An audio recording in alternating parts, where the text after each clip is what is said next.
Sir नमस्ते। साहब ठीक हो तो का कहीं हम यहीं आए तो आप ठीक हैं? हाँ किसान प्रधान है बताओ। अरे साहब हमारे एक काम करा दें साहब। बोलो। साहब हमका हमारे हाँ वो कहाँ है?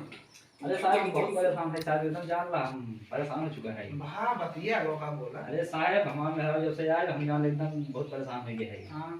हाँ उससे हुआ ही ना कुछ करा ही ना कुछ घर काम ना बाहर काम। अच्छा हमसे बर्तन धोवाए किया छिड़ावा लहसुन छिड़ावा अपन यहाँ तक कपड़ा धोवाए ले साहब हमसे। ओह नो हमारा खैर तला करा दें ये साहब, परेशान है करा बस। दें साहब। बस इतना है? हाँ साहब।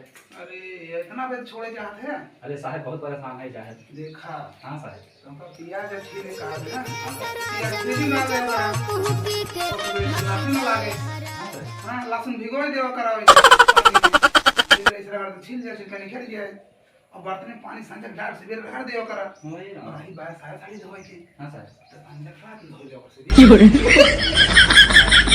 करना रहे कि देखो ना भाई इतने बेच छोड़ा चला है क्या। अरे साहब ये कर मतलब हम